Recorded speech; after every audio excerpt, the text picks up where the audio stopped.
भूतपूर्व राष्ट्रपति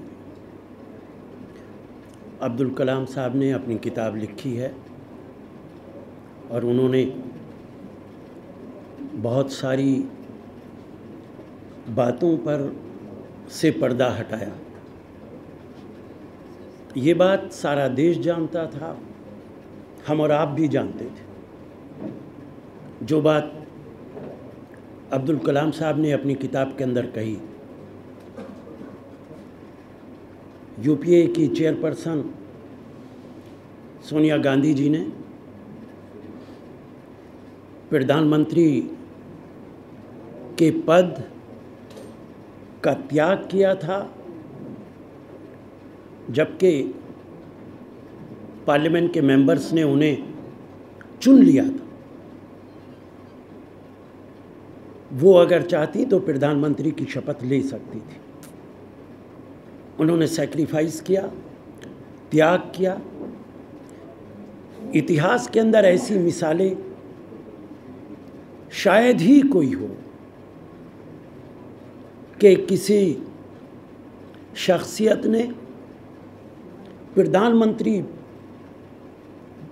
के पद जैसे बड़े पद का त्याग किया।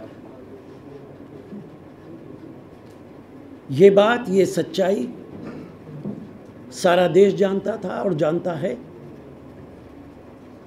ये बात कोई नई बात नहीं है, लेकिन कुछ लोगों ने, कुछ संगठनों ने इस पे तरह तरह की चर्चाएं पहले भी की थी और अभी भी इस तरीके की गुमराह करने वाली, देश को मिसगाइड करने वाली चर्चाएं बनाई हुई हैं। इतिहास के अंदर उन्हीं लोगों का नाम आता है जो त्याग करते, जो देश के लिए, देश की जनता के लिए बड़े काम करते। मुस्तक़बिल का मौरिख, आने वाले कल का इतिहासकार, इतिहास के पन्नों में उन्हीं लोगों को जगह देता। बेबुनियाद कीचड़ उछालने वाले लोगों का नाम कभी इतिहास के अंदर नहीं आता है। दूसरी बात कहना चाहूँगा, पेट्रोल की कीमत अभी पिछले दिनों 2.5 रुपये के आसपास घटी। मुझे तकलीफ़ के साथ कहना पड़ता है, किसी राजनीतिक दल ने उसको अप्रिशिएट नहीं किया। किसी ने नहीं कहा है कि आम आदमी की समस्याओं को सामने रखते हुए जैसे ही इस बात की ज़रूरत महसूस की गई कि वो कीमत कम होनी चाहिए, ऑयल कंपनीज़ ने वो कीमत कम की। इससे एक तरफ ये पता चलता है कि हमारे अपोजिशन पार्टीज़ के लोगों के सोचने का अंदाज़ क्या है, कितना निगेटिव। और दूसरी तरफ जो बात हम लगातार कहते हैं कि ऑयल कंपनीज़ फैसला लेने के लिए इंडिपेंडेंट हैं। वो जैसी सिचुएशन होती है इंटरनेशनल मार्केट की, कीमत बढ़ती और घटती है, उसी हिसाब से वो अपना फैसला करते हैं। इसको हमें अप्रिशिएट करना चाहिए, राजनीतिक दलों को इसे अप्रिशिएट करना चाहिए और ज़्यादा बेहतर है कि पॉजिटिव राजनीति करनी चाहिए जो देश के हित में है। Thank you very much. अब आपको जो आपने कहा कि विरोधी दल नहीं समझते, तो नजरिया सही नहीं। ममता बनर्जी भी विरोध कर रही थी, पेट्रोलियम प्राइस बढ़ाए थे, उनका नजरिया भी सही नहीं है। देखिए, मैंने एक जनरल बात कही है, मैंने किसी का नाम नहीं लिया जी। जब दाम बढ़ते हैं तब आप ये कहते हैं हमसे कोई मतलब नहीं, लेकिन घटते हैं तो आप चाहते हैं सब तारीफ करेंगे। देखिए, दाम अगर घटते हैं तो इस बात की चर्चा तो करनी चाहिए। दाम जब बढ़ते हैं तो ऐसा लगता है कि क़यामत बर्पा हो गई है, लेकिन जब घटते हैं तो उसे इस तरीके से नज़रअंदाज कर दिया जाता है जैसे कोई बात ही नहीं हुई, कोई वाक़या ही पेश नहीं आया। वो मेरा सिर्फ इतना कहना है कि दाम अगर घटते हैं तो उसको अप्रिशिएट करना चाहिए।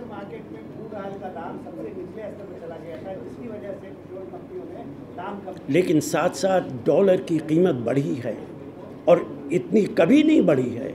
जो पेमेंट करना पड़ता है वो फॉरेन करेंसी के अंदर करना पड़ता है सरकार को, इसलिए उसे भी कंसिडर करना पड़ता है ऑयल कंपनीज को। जी। Serious questions have been raised about this recent security forces operation in Chhattisgarh, and now with again so-called Naxalites, and because now even the local villagers and even your Chhattisgarh Congress have been maintaining that those who were killed were innocent tribals, including boys and school students, even a girl. Do you agree with your state unit? We don't have complete information in this regard. We have asked our General Secretary in charge. I think he is coming back today to Delhi, and we have asked him to submit report in this regard in details. Then we will come back to you. Yeah, Home Minister has said something. We know it. Let us have the complete picture. Then we will make comment on it. Ji.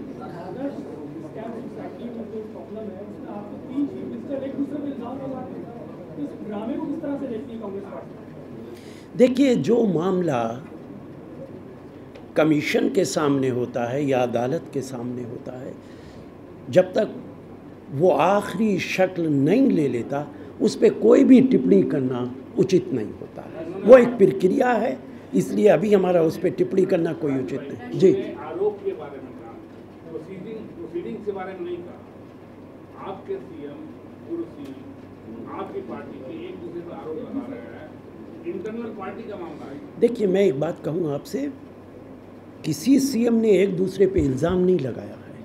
Her CM ने अपनी position को clarify किया है और उसका जो नतीजा लोगों ने लगाया है वो इस तरीके से लगाया है कि दूसरे के ऊपर इल्ज़ाम लगाया जा रहा है। किसी भी मुख्यमंत्री ने किसी दूसरे पर इल्ज़ाम नहीं लगाया। लेकिन इस पे इससे ज़्यादा मैं कुछ कहना नहीं चाहूँगा, चूँकि अभी प्रक्रिया चल रही है। जी।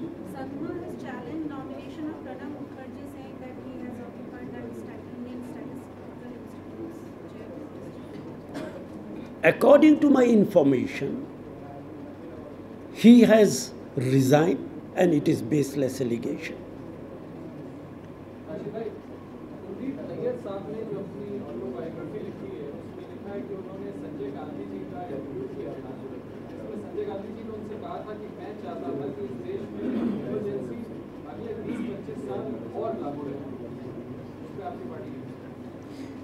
देखिए, इमरजेंसी के बारे में पार्टी ने अपनी राय बहुत क्लियर दी है। इस बारे में कांग्रेस प्रेसिडेंट अपनी राय दे चुकी हैं। उससे आगे पार्टी को कुछ कहना नहीं है। अब कौन अपनी किताब में क्या लिखता है, इस पे कोई टिप्पणी करना भी उचित नहीं। जब कांग्रेस अध्यक्ष अपनी राय उस बारे में दे चुके हैं तो इसके आगे कुछ कहना मुनासिब नहीं।